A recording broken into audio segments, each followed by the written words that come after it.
We're continuing to follow new developments in California's controversial fast food minimum wage law. Today, a state lawmaker introduced legislation that would officially prohibit the use of non-disclosure agreements in the legislative negotiations. Now, this all comes after we reported the few involved in the negotiation of the fast food law known as the Fast Recovery Act.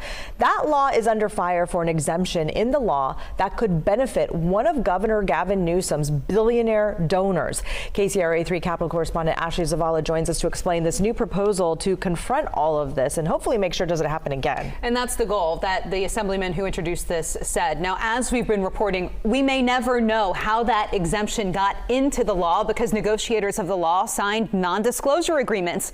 But now Republican Assemblyman Vince Fong tells us he's tweaking one of his bills to include a proposal that would invalidate any state law that used non-disclosure agreements through its legislative process. That would include the Fast Recovery Act. So here are the specifics of the bill. This is an AB 2654, which is related to public contracts.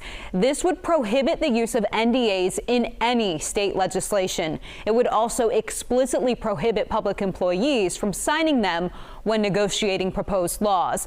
All of this comes after we reported multiple sources told us the powerful labor group, SEIU, required the few representatives from the fast food industry to sign them during negotiations on that fast food minimum wage law. Those fast food representatives included those with the McDonald's Corporation, Yum Brands, the International Franchise Association, and the National Restaurant Association. Fong says this is a big problem.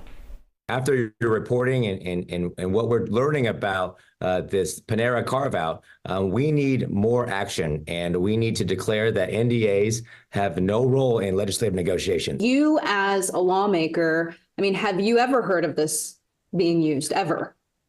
I have never heard of NDAs used during legislative negotiations. I've worked for Congress members. I've certainly, for the past 8 years, have been elected to the Assembly to represent my community. I have never heard of non-disclosure agreements being used to prevent the public from understanding what is being done in legislative negotiations. This carve-out, if you want to call it that, it was created, it was drafted, it was introduced by somebody. This did not magically appear. And so the public deserves to know what happened.